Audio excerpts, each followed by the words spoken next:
Okay, so let's start with review back what we have learned earlier. Okay, so this is what you call parallel computing.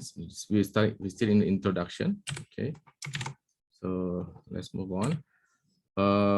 Yeah, so why we need ever increasing performance? We have settled that one because we have many things that we can simulate, and it requires high performance computing or parallel computing, okay, to solve the problem. For example, weather simulation, nuclear simulation, and finding the cure for COVID-19 simulation, and so on. Okay, and yeah, so that's why we are building parallel system, because we cannot go beyond. I think the highest is 5 gigahertz processors. Okay, Intel has 5 gigahertz. Beyond that one, and we need to have special cooling system. Okay, because it generates heat. Okay, and the heat will make the system unstable. Okay, so we cannot just simply increase the clock speed of the processor. So that's why nowadays we go to multi-cores and so on. Okay, and then why we need to write parallel programs, because the serial program that we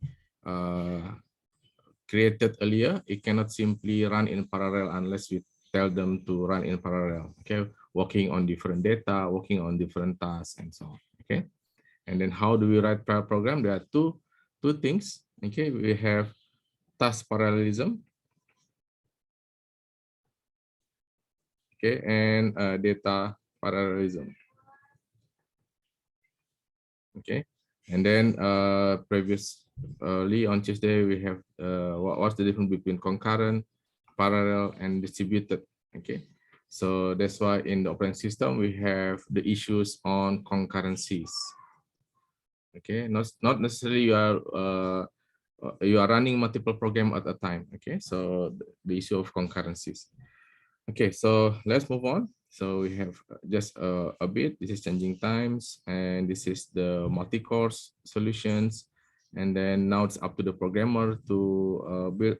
Actually, fundamentally, the OS can take care. Okay, the operating system need to take care on the program. So, for example, if you have two cores, okay, one can run Microsoft Word, one can run PowerPoint in here in either core. Okay.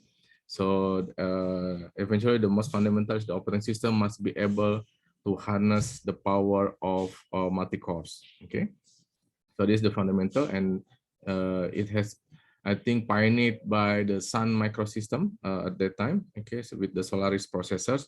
So now the Linux also has SMP, I mean multi-core capabilities to use multiple core capability, and also Windows has multi-core capability as well as Mac OS.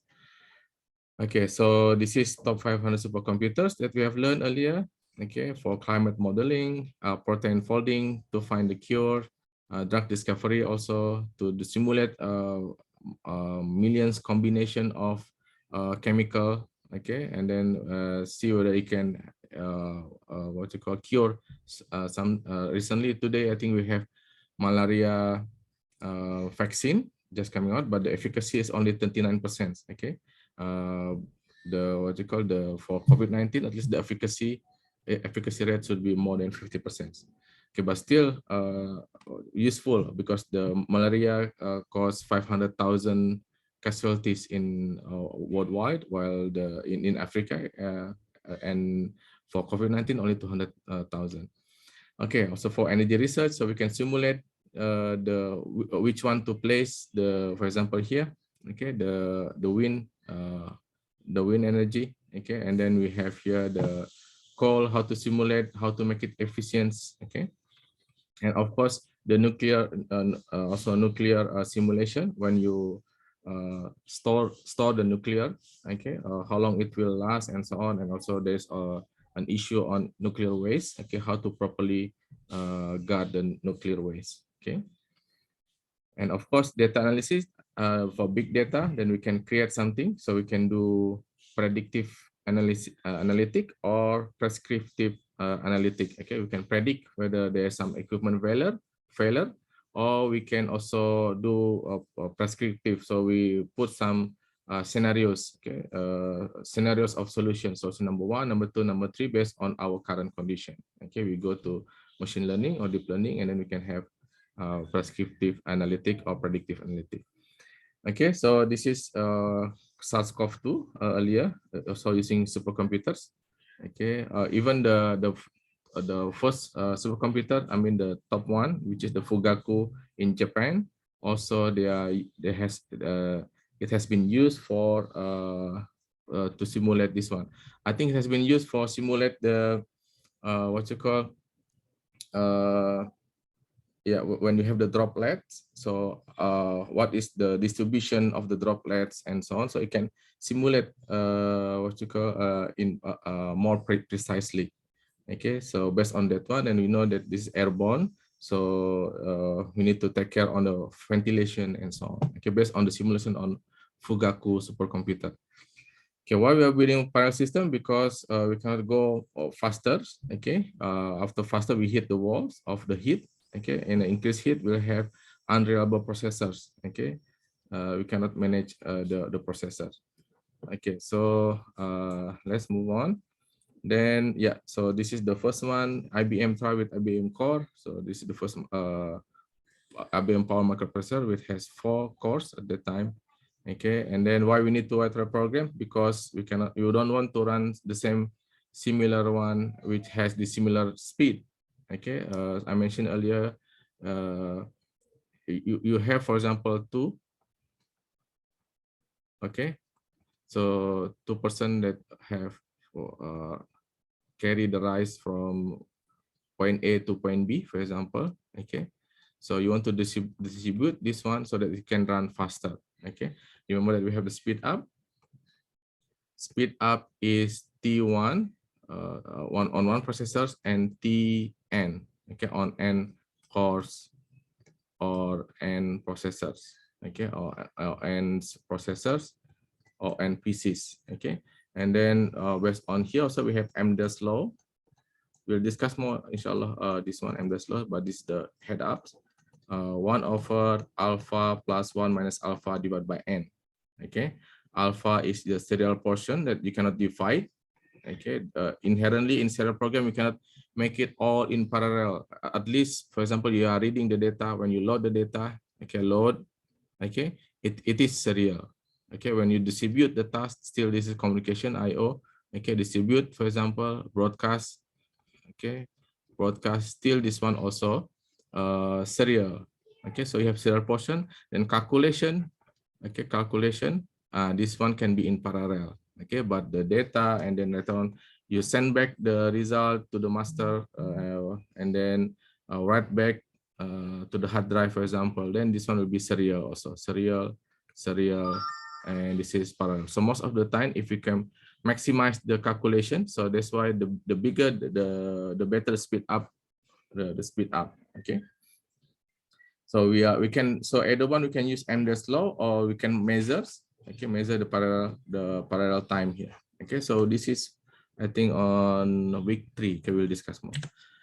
Okay, so we can rewrite serial programs so they are parallel. So this is the best thing, because they are translator, but it's difficult to do and success has been limited. Okay. Okay, so let's move on. Okay, this one. Okay, we just put here, because as I mentioned earlier, the result will be very inefficient. Okay, if you use the automatic program generator, okay, and convert it to parallel construct. So because you want to control more, okay, which of the data, for example, if I have one image here, I put this one on core number 1 and this one on core number 2. Okay, so then we can have something. Okay, but also you can have rather than static, you can have dynamic. Okay, for example, core number 1 is not occupied, it finished first, then it can take a portion of core number 2 calculation, do it in core number 1, so they can finish at the same time. Okay, because remember, this depends also on coordination, synchronization. Okay, so if you are doing this in 5 seconds, but the core number 2 also doing the same 5 seconds, but it's delayed by 2 seconds, like this. Okay, so altogether it will be 7 seconds, not 5 seconds. Okay, so not 5 seconds. Okay, so the speed up will be less. Okay, because you need to have synchronization between the core. Okay, you cannot proceed to the next one unless they have processed the image that they are given to, okay, the data they are given to. So we have here the barrier, okay. So this is the synchronization, okay. So let's discuss more later on the issue of synchronization. Okay, so let's see the easiest example. Okay, let's see how can we compute n values and add them together. Okay, so we have here sum equal to zeros. This is the summation, and this is the value. This is then this is the 0 until n, and this I plus yeah. So this is the loop. Okay, so you are looping. So for example, if you have yeah, this is x, compute next value of I. Okay, next value of I here. Okay, this one of the parameters. Then you sum the result. Okay, so for example, if you have tens, okay, and then x equal to 1, sorry, just 3, just simple example, 1 to 5, for example, then you add, the summation will be 1 plus 2 plus 5. Okay, it will be 8. Okay, okay, so this is serial program. This is not a good example. Maybe I add another one. So 1, 2, 5, and 8. Okay, so plus 8. So this is become 16. Okay, this is become 16. Okay, so how can we make it in parallel? Okay, any thought? How can we make it parallel?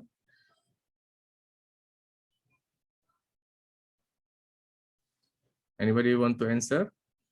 This is serial program. You can see this is serial, so it will do it one by one. Okay, looping n equal to 4, for example, it's looping 4 times. Okay, then it will find the value of x and then add the x. Okay, any thought how can we make it in parallel?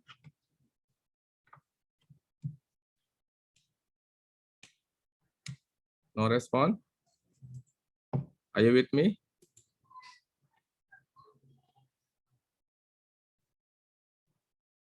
Okay, the first one I see here is Amelia. Amelia, do you have any thought?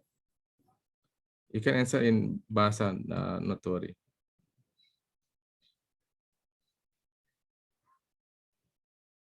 Hello? Oh, Sister Nazira? Yes, sir.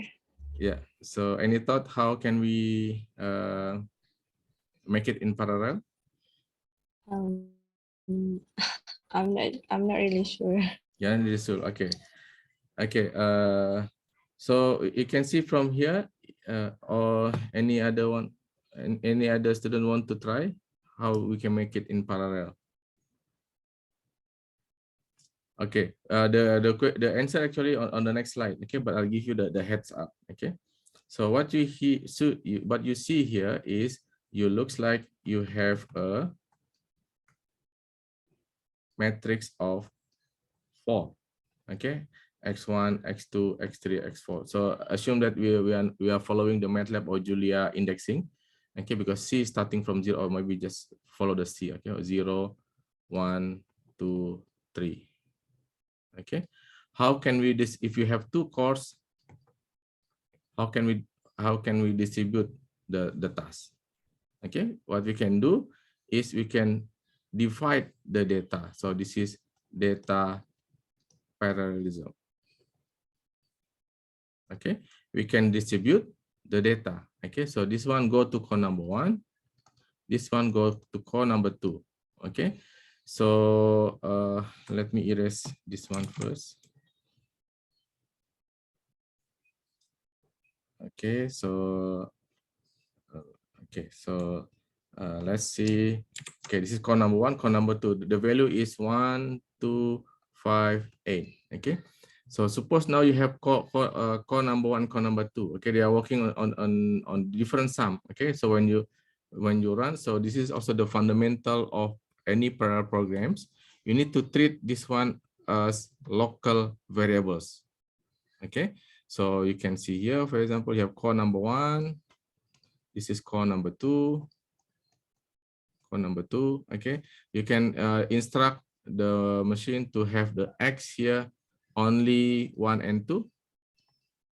Okay, and here x equal to 5 and 8. Okay, so you can see from here, this x and this x is different. Okay, although they have the same variable name. Okay, but this is different. Okay, so this X and this X is different. Okay, because they are working on something like local variables. Okay, local to the core one only. This X is only, this X is already have the same name, is accessible only to core number one, and this one also only accessible to core number two. Okay. Likewise is the sum. Okay, the sum also here will be when you add 1 plus 2, this is 3. The sum here will be 5 plus 8 is 13. Okay, then of course you need to combine back. Okay, combine back. Normally you combine in the first node. Okay, so this is called a master node. Okay, somebody send chat. Yeah, okay, so this is for the attendance. Okay, for UII. Okay, so this is the master and this is the slave normally. Okay, we have master slave relation. Master means where you load the data, distribute the data, and then you collect the data. Okay, so we call it master node. Okay, so sum 3, then just keep it on core number 1. Sum equal to 3. You put here plus 13. The final sum will be 16. Okay, the same thing like this. Okay, but you need to see sum here and sum here is different. Okay, and this sum, the one that has value 16, because we need to send the result to core number 1, then only it can sum core number 1 and core number the result from core number 1 core number 2, and then you can combine. Okay, so you can see here that this is the data parallelism. Okay, formally we can see like this. Okay, yeah.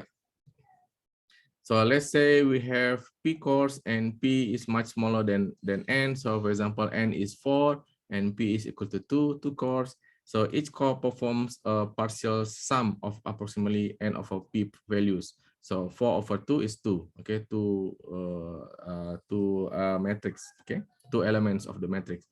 Okay, now let's see here my sum, because this is my sum, my own sum. Okay, because this sum is different in core number 0 and core number 1. Okay, as I mentioned earlier. Okay, and my first I, my last I also, this is to point the index. Okay, to point the index. If you have X, then my X, okay, let's say my X. Okay, my X will be from, compute next value will be X 1 and 2. Okay, my X in core number 2 will be X 3 and 4. Okay, the element of 3 and 4. Okay, so each core use its own private variable. So so the term should be private variables, and execute this block of code independently of other cores. Okay, so this one, later on we will see there are 2 types actually for pair programming. Okay, pair programming, there are 2 types.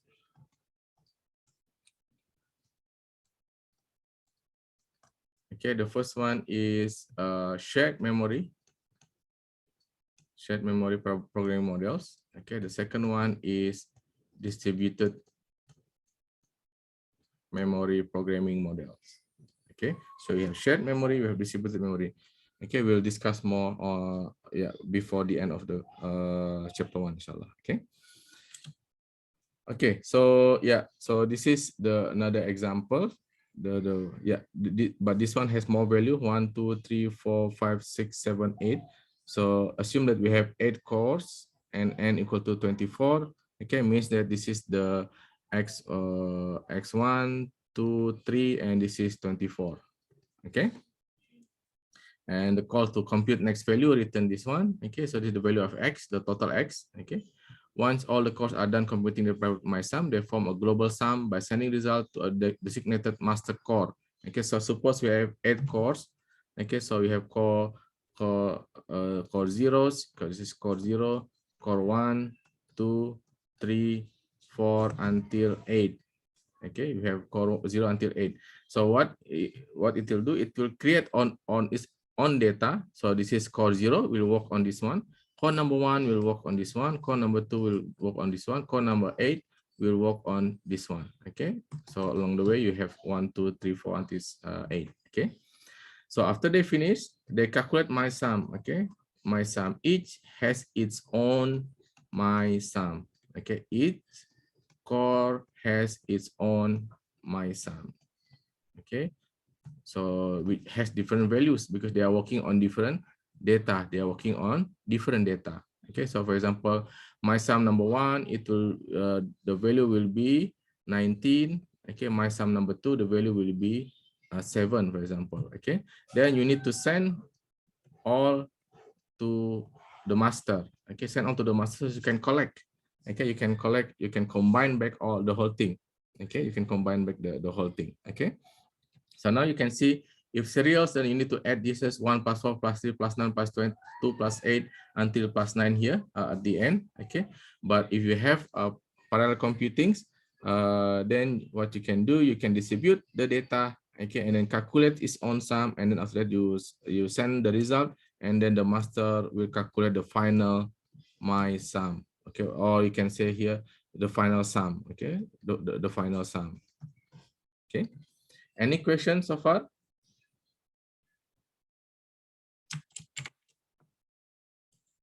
Okay, so if you have question, just interrupt me. Okay. Okay. The next one is then what? How to differentiate? So what you can see here, you only need to create one program. For example, parallel sum.c. Okay, parallel sum.c. Okay. So you have parallel sum.c. Okay, within that one, you have the determination, or how do you determine whether I'm master, whether I'm slave. Okay, remember that we have core number 0 until core number 8, and core number 0 is master, and the rest is slaves. Okay, because master will combine all. Okay, so I'm the master core, then sum equal to my x, and then for each core other than myself receive value from core numbers, means that this one will receive a value, this one will receive other than its own. Okay, so it initialized by this one. Okay, and then it add with the value received from slaves. Okay, so then if I am slave, you just send to the master. Okay, so then you can see there is the communication part. Okay, so this is send and this is receive. Okay, so you send back the data to master and then you receive. Of course, there is the bottleneck now will be where? In the master. Okay, so because the master can only receive one by one. Okay, but there is no deterministic value, so not necessarily it will start from core number how do you make it, core number 1 to 8, sorry, so it'll be 1 to 8, it cannot 0 to 8, it will be 0 to 7. Okay, so core number 1 to core number 8, not necessarily core number 2 will send first. Okay, it can be number 3, so that's why the parallel communication okay normally is non-deterministic. Okay, non-deterministic, so we cannot predict okay which one will send first unless if we put some blockage here first. Okay, means that I want only to receive from number 2 first, then number 3, then only number 4, but it will take longer time. Okay, no longer time, because maybe the one that is ready is core number 4 first, then the core number 4 need to wait for core number 2 and core number 3 to finish first. Okay, so that's why yeah, so it's better to make it open and then we make it non-deterministic. As long as it produce the same result, then it is fine. Okay. Okay, so let's see here. Now you can see column. Yeah, I keep changing back from C index to MATLAB index. So let's go back to C index. We have 8 cores. Okay, so this is the master. Okay, sorry, one master only, and this is the slaves. Okay, so then you can see here, you just add this one, 1 plus 4 plus 8, 9 plus 2 plus 8, 19. Okay, then you continue. Okay, 8, 19, 7, 15, 7, 13, 12, 14, and then you can see here 95. Okay, the rest is 95. Okay, so at the end, what will be the value of my sum? It will be 95 on core number 0 because this is the master. Okay, this is the slaves. Okay, what if the slave need to know also the final sum? Then the master need to send back. Okay, so for example, what we'll have, we distribute the data, okay, from core number zeros, okay, then send it back to the master, okay. Then if the cores need to know this value, you need to send back, okay. You need to overwritten this one, okay, this value, okay, if it needs, okay, depending on the algorithm. Then you need to send back to the slave, okay, from the master. They need to send back the what you call the value of my sum to all the slave. Okay, this is called broadcasting. Okay. What? But wait, is there any better way to compute the global sum? So you can see here the bottleneck is on the master. Okay, can we now make it faster? Yes, we can. So do not make the master core do all the work. Share it among other cores.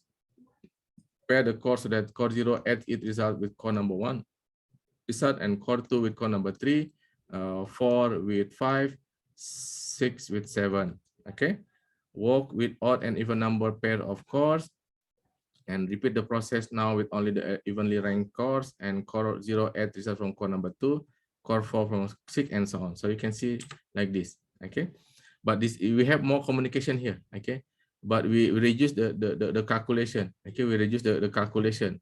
Okay, we reduce the calculation, but we have more communication. Okay, because this is 1 versus what we have 1, 2, 3, 4, 5. We have 7 communication. Okay, 7 because 8 no need to send to anything it receive, but you have the master core here we receive from other 7. Okay, so let's see here 0. Okay, 1, 2, 3, 4, 5, 6, 7. Previously, what will happen? You send all the result to core number zeros. Okay, you send to here. Okay, so that's why you have 7 communication. Okay, 7 communication operation. Okay, and with 7 addition. Okay, you need to add with the 7 others. Okay, and then what we see here, you have how many communication? 1, 2, 3, 4, 5, 6, 7. Still 7 communication. Oh, interesting. Only 7 communication. Okay, 1, 2, 3, 4, 5, 6, 7. Some communication. And how many addition? 1, 2, 3, 4, 5, 6, 7. Oh, 7 addition as well. Okay, 7 addition. But there is what you call? Remember that the previous one need to synchronize. Okay, need to wait for this one to wait one by one. Okay, 1, then 2. It doesn't put in the sequence, but you need to wait. Okay, 7 times. Okay, but this one just pairs. So at the end, although you have 7 communication, but this one will be faster communication. Okay, will be faster communication, but one of a time, only 1, 2, 3, 4, and then 2, and then 1. Okay, for time. Yeah, so the first example, master core performs 7 receive and 7 addition. The second example, the master core only, okay, performs 3 receive and 3 addition. How we know that one? Yeah, this is 1, 2, 3. 3 receive and 3 addition. 1, 2, 3. Okay, how can we turn? So the improvement is more than a factor of 2 from this one if you see on the master core only. Okay, so the difference will be more dramatic with a larger number of cores. If you have 1,000 core, for example, the first example requires the master to perform 999 receive and 999 additions, but the second examples would only require 10 receive and 10 additions. So you can see here improvement of a factor of hundreds. Okay.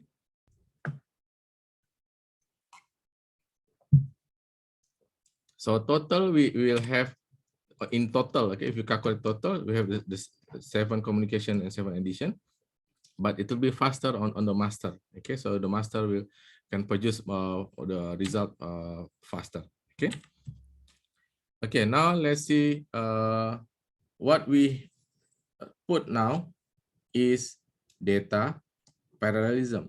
Okay, what we see now earlier is data parallelism. Why is that? Because if we distribute the data, so this is distribute the data. Okay, so what else of data parallelism? So for example, if you have one big image, HDTV image 1920 by 1080, then you have 4 cores, for example, and you distribute into 4 cores for processing. Okay, you distribute into cores for processing. So core number 0, number 1, number 2, number 3. Okay, 4 cores. Okay, so this is data parallelism. Okay, so what is task parallelism? Partition varies partition the various tasks carried out solving the problem among the cores. Okay, so this one will be task. Okay, so for example, if you can distribute the task, and then if it is independent, then you can distribute the task. Okay, also in the example, the simple example. Okay, so yeah, can we visualize? So something like this. Let's say we have Professor P. P is like processors. We have 15 questions and 300 exams. So we have 300 students taking the exam. Okay, we have 15 questions and we have 300 students taking the exam. Okay, and then we have now the graders. Okay, the graders are the one who, this is teaching assistant number 1, teaching assistant number 2, teaching assistant number 3. Okay, remember that we have 15 questions and 300 students taking the exams. Okay, 300 students taking the exam. Okay, how now let's figure out how can we distribute. Because we have 300, we can distribute this one. Okay, 100, 100, 100, right? So this is called data parallelism because you distribute the data. Okay, but how about task parallelism? Also you can distribute. Okay, for example, first 5 question to TA number 1, second 5 question to TA number 2, and another one last 5 question to TA number 3. Okay, altogether will be 15K, 15 questions. Okay, but do you see any but it can create imbalance. For example, the first 5 questions is easy to mark. Okay, so then TA number 1 will be faster to finish. Okay, you want to have, because you receive the same salary, so you want to have the same amount of works. Okay, so this is not just, for example, if this is easy, this is middle question, this is hard question. So TA number 3 will take longer time. Okay, maybe the longest time to mark all the 300 exams. Okay, so what you can do, you need to have to balance that one, maybe the just one, so that you can work at the same time. Maybe you can see like 6 question, no, 6, 8 question for TA number 1, and then 4 question for TA number 2, and 3 question for TA number 3. Okay, yeah, so altogether 15. Okay, so task parallelism is difficult to manage, so you need to measure first. Then only you can have a balanced workload. Okay, so the keyword here is balance workload. Okay, how can we achieve the balanced workload? Okay, yeah, so I hope you understand the difference between data parallelism and task parallelism. Okay, but not all can have task parallelism. Okay, for example, okay, just for example, you have add question here. Okay, add question here. So you have question number 1 until question number 9, and you have question number 10 until question number 12 here, and this is 13, 14, and 15. Okay, 13, 14, and 15. Okay, this one will not work. For example, just for example, if question 10 is based on the result from question 9, you can see it's not easy, because TA number 2 need to wait until TA number 1 finish all the marking. So it will create imbalance workload in terms of time. Okay, so if she's okay, for example, TN number 2 will only starting marking unless until TN number 1 has finished. Okay, then it will be okay. But if not, they want to mark at the same time, it cannot work. Okay, because question number 10 is depends on question number 9. Okay, so there's the dependency. Okay, so task parallelism is a bit more difficult compared to data parallelism in terms of the workload. Okay, you need to balance the workload because you don't know which task, which question is harder, which question is unless you have tried first. Okay, and also it's only prediction, but data parallelism you can make it in a balance. Okay, for example, you have 2 cores, distribute equally to. If you have 4 cores, distribute equally in 4. Okay, and so on. Okay, so that in a way that data parallelism is more what you call, it's more popular. Okay, to handle the parallel computing. Okay, so yeah, so this is the example. This is data parallelism. So just to recap back, 100 exam, 100 exam, 100 exam, or you can have task parallelism, question number 1 to 5, and 6 to 10, and 11 to 5. But again, it can create also imbalance, and also if there's some dependency. For example, 11 need to wait for 10 to finish. Okay, the result from 10, then only you can use for question 11, then it will not work. Okay.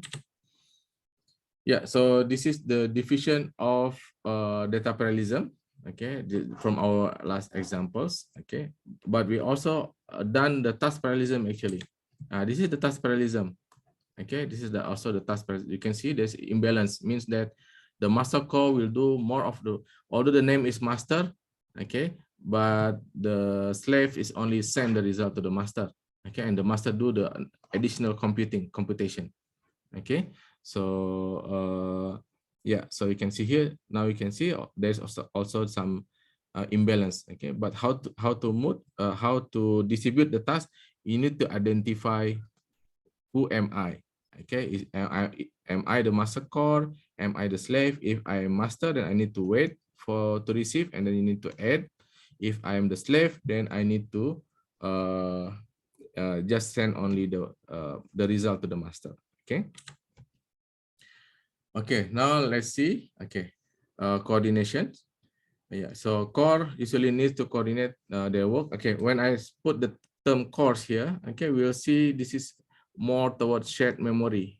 Okay, this is shared memory. Okay, later on, when you go to distributed memory, you go for the nodes. Okay, and then when you go to GPU computing, is another terms. Okay, what's the terms? I think PE, processing elements. Okay, you have different PE, processing element. Okay. Okay, now what is the issues? Coordination, communication. Okay, one or more cores send their current partial sums to another core. So this is communication. Load balancing. So we need to share, at least share the work evenly among the cores, so that one is not heavily loaded. Okay, and then we have the issue of synchronization, because each core works at its own pace. So we make sure cores do not get too far ahead of the rest. Okay, so yeah, if I can visualize, let's say we have 4 cores. Okay, we have 4 cores. Okay, we have 4 cores here, 1, 0, 1, 2, 3. If you have 4 cores, let's say, yeah, so you can do overlapping, okay, but the starting may be different. Okay, so if I have starting point here, okay, depends, maybe 0 because it does not to send anything. Okay, then it will start faster. Okay, but still, for example, this is 10 seconds. Okay, and then the master, remember, first need to send the data, the information of the data to number 1. It will start its own. Okay, and then number 2 here start its own. Okay, number 3, maybe number 3 is faster than number 1. Okay, so a bit faster than number 1. Oops. Yeah, so number 3 is here, for example. Yeah, so altogether you need to see the synchronization here. So this is synchronized.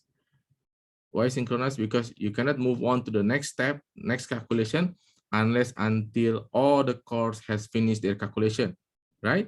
So you cannot calculate the global sum. So you have private sum, okay, private sum in all the cores, okay, in all the cores. Okay, but you cannot calculate the global sum unless until all has finished the calculation, as well as send the data to the core number 0. So core number 0 need to wait all the finish, then it will need to calculate this one, a bit calculation here. Okay, all together, then it will be, let's say if it is 15, oh sorry, maybe 2 seconds, so 12 seconds. Okay, so you have the issue of synchronization. The synchronization will add to the it's like a serial part. You cannot distribute. Okay, you cannot make it parallel. The one that you cannot make it parallel is the computation. So parallelization is on the normally on the calculation. Okay, you calculate, you do sum of swap, you know, some multiplication, some division, anything that you want, but this calculation you can distribute evenly. But communication, synchronization, you cannot distribute. Okay, you need to wait. Okay, because it's, as I mentioned again, this is non-deterministic. Okay, it depends. Okay, when you run the first the parallel sum for the first time. Okay, when you run for the first time, maybe core number 1 will lag and core number 2 will go first. And when you run the second time, maybe core number 2 will go first, finish first. Okay, and core number 3 will finish last. Okay, so that's the non-deterministic. Okay, but we can put the barrier here. Okay, we can put the barrier so it's still synchronized. Okay. Okay, so let's move on. Yeah, we have shared memory and distributed memory. So this is the type of parallel system. Okay, so this is the main type of parallel system. Okay, so you have here CPU, for example, you have 4 cores here, CPU, and then you have interconnection, you have memory. So this is the memory bus. Okay, so you connect. So this is the basic of for human machine. And CPU also you have level 1, level 2, level 3 cache, depends. Okay, whether you are SMP or multi-cores. Okay. But you shared memory here because you can see yeah. So let me put like this. So this is the memory. Okay, this is CPU number 1, number 2, number 3, number 4. Okay, so you need to allocate the variable. Okay, so that's why it is like private variable. You cannot read from other type, although they are accessing the same memory. Okay, they are accessing the same memory. Okay, but the my sum here, so you have the name variable my sum, remember? So this is private to core number 1. Okay, then you have also another my sum private core to core number 1, core number 2, and this is for core number 3, this is core number 4. So you cannot see each other. Okay, then if you are using the shared memory, sending the data is just memory copy. Okay, send and receive is only memory copy. Okay, so you need to copy the memory within this one to the other one. Okay, so number 2 here, you need to copy to this location. For number 3, my sum need to copy to this one. The copying, or you just can send the, if you are using pointer, then you can send the pointer only to that memory. Send the pointer and the size. Okay, because you don't want to have beyond the what you call the size of the variables. Okay, so you need to send the pointer and the size. Okay, so it will be faster because you can access the same memory, because this belong to the same memory, okay, of the computer. So you just send the starting point and send the end point.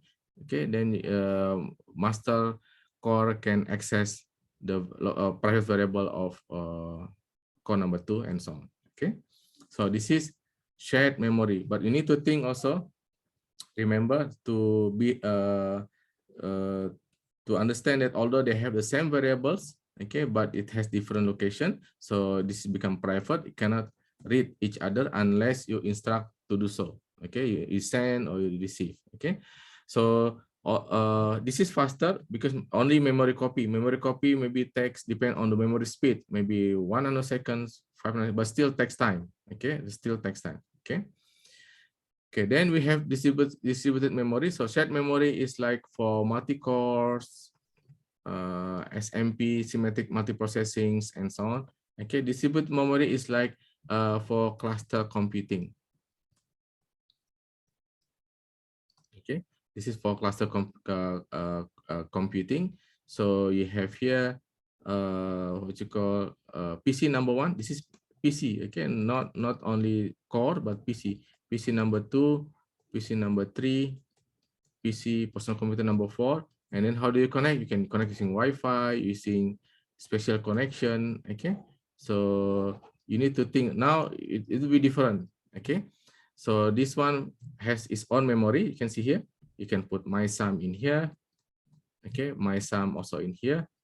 Okay, but remember this my sum and this my sum is different because they are in different computers. Okay, so how the master node can get from the slave? So the slave need to send, okay, through the interconnect, which is, let's say, Ethernet. Okay, Ethernet communication. So need to send to this one. Okay, so what you can see here, distributed memory is slower. Okay, slower. Why? Because you need to go to memory, then you need to do I/O, Ethernet, and then depend on the Ethernet connection. If you have Wi-Fi, also depends on the Wi-Fi speed. Okay, but what are the advantage? The advantage is you have bigger memory. Okay, sometimes you have the problem that need bigger memory. So this is the way to go. Okay, so for example, if you have, let's say here 8 GB. Okay, here have 8, 8, 8, 8. 8 total, you have 8 times 6, 48 gigabytes. You can see here it looks like you have 48 gigabytes, but of course the other drawback is you need to have more electricity. Okay, because CPU number 1 500 watt, this is CPU number 2 500 watt, 500 watt. This one only requires 500 watt. Okay, so you can see here the pros and cons of having shared memory and distributed memory. Okay. Okay, so and the other things is what you call the parallel programming models. Okay, the parallel programming models. Parallel programming models. Yeah. Okay, so shared memory. Normally you can use something like OpenMP if you are using C. Okay, OpenMP and pthreads. Okay, library. This is the library. So the for loop that we see earlier, it can be converted using the pragma or MP something, and then it will be we can make it in parallel. Okay, so you have cont number 0, and then it can create its own private memory. Okay, its own private memory here. Okay, it can create its own private memory. Okay, and distributed memory they are using. Oh, I forgot one more thing. You can have also GPU here. Okay, GPU has its own memory as well, but remember this memory and this memory is not connected. Okay, but now NVIDIA has resizable bar. Okay, so you can share between this one and this one. Okay, so it looks like it become one. Okay, so you have 8 gigabyte, 8 gigabyte here, it becomes 16 gigabyte. Okay, yeah, so there's new things. Okay, but you can see there's a limitation of this one. Okay, there's still slower. Okay, if you need to access the memory here, you need to read from PCIe is still slower. Okay, so previously you need to copy all the data to the GPU card. Okay, piece by piece, and then the GPU will do some processing and return back to here. Okay, because the one that is managed all is still general purpose CPU, still CPU. Okay, the GPU just do some processing, and then that's why the term is accelerated computing. Okay, you accelerate the computation and then send back to the main CPU. Okay. Okay, so of course, if you are here, then you have what you call NVIDIA CUDA library. Yeah, and then you have CUDA programming models. Okay, you have CUDA programming models here. Okay, so you can get, but still you need CPU. You get the data from the memory, copy to here for video memory, and then process by so many processors. So that's why it's good for vector or matrix computations, because it has so many processing elements. Okay, so many processing elements. Okay. So, and the last one is this one, the distributed computing. Remember, this is like PC number 1, PC number 1, PC number 2, PC number P. Okay, so this is the network. And also this one, can generate to yeah, not necessarily you are in one lab. Okay, you can also have what you call distributed. Okay, for example, one in Kuala Lumpur, one in Jogja, for example, and then you connect. But again, you add some latency here. Okay, you add some latency, so it'll be you need to see whether it will speed up the computation or it's slower down because of the distance. Okay.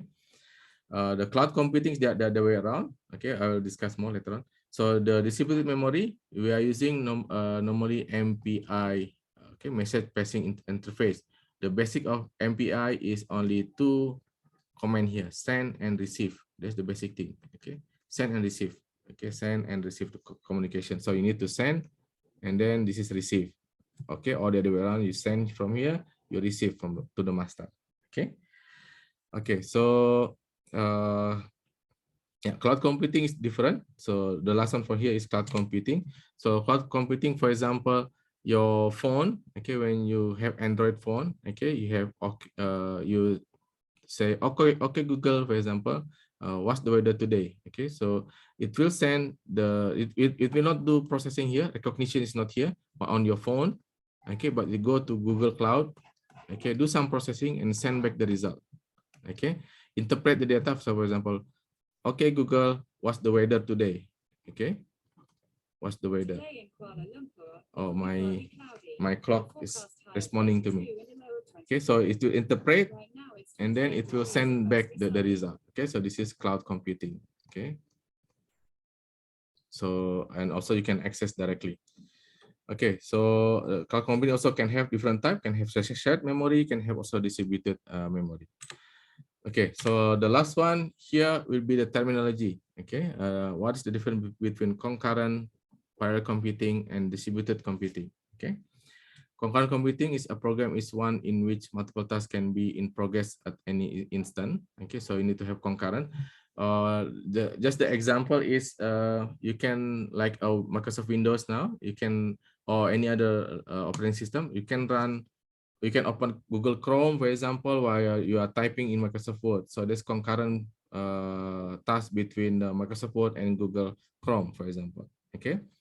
Parallel computing is a program is one in which multiple tasks cooperate closely. Remember that you can have task parallelism or data parallelism. So this is need to cooperate closely, but concurrent does not need to be cooperate closely. For example, just now I put an example, Google Chrome and Word, they do different things. Okay, they do different things. Although maybe you are looking for something and do your assignment, but actually it works on different thing. Okay. Distributed computing is a program may need to cooperate with other programs to solve problems. Okay, so this the summary. So any question so far?